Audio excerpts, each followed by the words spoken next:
Okay, good morning and welcome to Iyun HaMishna. We're dissecting today Masechah Sheviis Perek Tet Mishnah Zion. We're going to talk a little. This is a really fundamental shir. You're really going to gain a lot from this shir. The Mishnah talks about a lot of different halachas. Well, the last halacha talks about Shemitah. I want to say a chiddush about that, but first we're going to talk about the first three halachas. When I rent out a house, I make a lease. I say I'm renting you into the rainy season. You have a lease through the summer, the rainy season, it ends. I get my apartment back. When does it end? When do the rainy season begin? And halacha. Well, it begins by the Revi'ah Shniya, the second rainfall of the season. The first rainfall of the season doesn't prove anything. It doesn't prove that the rainy season has come yet. When the second rainfall comes, it proves. So therefore, the lease is over. Secondly, if I take hana, I'm not going to get hana from you during the summer months. I don't get hana from you until the rainy season comes. Again, the halacha is Revi'ah Shniya is when, according to halacha, when the rainy season has begun. And the same thing by leket shechel peya, the harvest season is during the summer, at the end of the summer. When do you get the heter, the aniyim, to take the leket shechel peya until the rainy season begins? Because then it's a new season. So again, it's Revi'ah Shniya when the second rainfall comes. And the last halacha is by Sheviis, Peros HaPedusha Shemitah, Sheviis in the 8th year, only until the rainy season comes. Then it's considered the end of the Tosefes Shemitah, and Shemitah is over. So first I want to talk about the concept of Revi'ah Shniya. What is Revi'ah Shniya? Why is Revi'ah Shniya significant? The Gemara in Tainus talks about Revi'ah Rishona, Shniya, Shlishis in terms of Tainus for Geshamim. Here it's relevant. Basically, this is telling you, as a Stam Mishnah, it's telling you the rainy season begins when the second rainfall happens.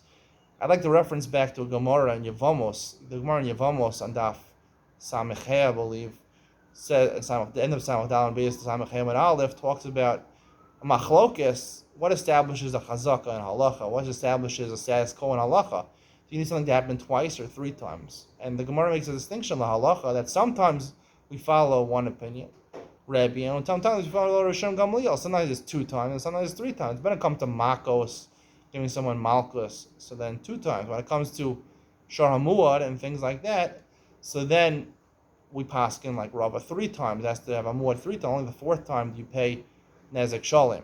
If the shor gores three times, it doesn't pay on the third time, it only pays on the fourth time. You need to have the chazaka to create a shor muad three times it gores. So, what is this discrepancy? So you see, according to the maskan of the Gemara, that for some instances, a chazaka is established after something happens two times. And therefore, these halakas, all three of these halakas over here, Revi'ah Shniya is establishing there's two types of chazaka, right? The halacha we paskin. It's two times happening establishes a chazaka. I would say a status quo, not a birur, not a clarification. If you listen to my shir on Yevamos, we're talking about a birur versus a reasonable doubt. Beyond a reasonable doubt is a birur, clarification, and a reasonable doubt would be a chashash, but it would be like the validity of an eid echad, create a shvua, make it take a shvua. It's a reasonable doubt. It's just not beyond reasonable doubt to take out money to remove the mosi mammon from somebody.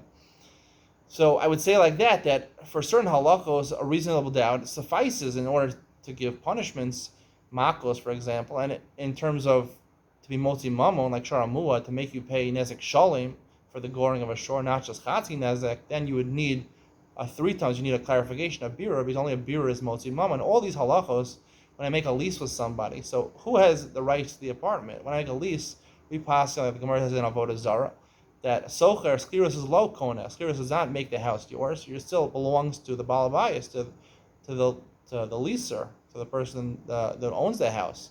So therefore, even if technically I'm leasing, I'm renting it right now, but it's in the chazaka, the status quo of the person. So therefore, once the chazaka, the Revi'ah Shniya comes, it rains twice. That suffices to put it back in my rishus. It was always in my rishus, the status quo. It two times establishes the status quo. Now it's the rainy season. So go to the status quo. Whose status quo? It was always in the bailus of the owner. And the same thing when it comes to muder hana. When I take a hana, I'm not going to get hana from somebody. It doesn't mean I can't do anything with the guy. I can get certain hanos. But technically, I'm not a slave to the guy. I still have bailus over myself. I can get hana from other people. So therefore, it's just by him I can't get certain hanos. The Gemara in Durham says certain hanos you could get. Right, trees are regal and things like that. You can walk through his property, so certain else you could get. So therefore, it remains in your status quo, and to a reasonable doubt would already end that hana, that isur hana. And the same thing when it comes to Leket shecha pei. These things, the field belongs to the balabayas. These are zchusim that the aniyim have, but therefore, once a reasonable doubt comes that it's a rainy season, that already ends that zchus, because it's in the rishus of the balabayas. You go with the status quo. The last halacha, I don't know if I should talk about it now. I'll just mention it quickly. Maybe we'll talk about it at a different time. The idea of kedusha shmita also ends the Revi'ah Shniya, because this Mishnah, I'd like to say, is a stam Mishnah that we hold the halacha, we hold like Rabbi Shmuel, not like the beginning of the Masechta, we're learning Rabbi Akiva.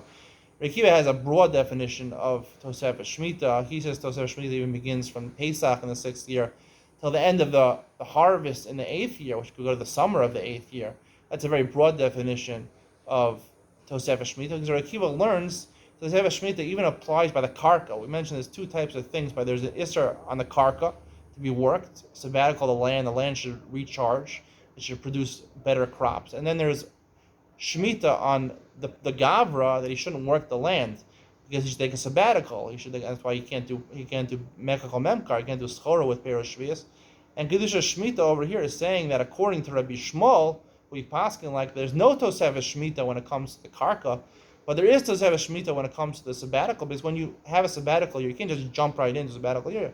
You have to do a little preparation 30 days before, and until this would be about a month and a half after the end of the 7th year, going into the 8th year, Revi'ah Shniya, that would be the rainy season, that would be the end of Tosefes Shemitah, in terms of you be treating the Peros Kedusha Shemitah, and basically, which is halacha of taking a sabbatical, and that's when your sabbatical would end.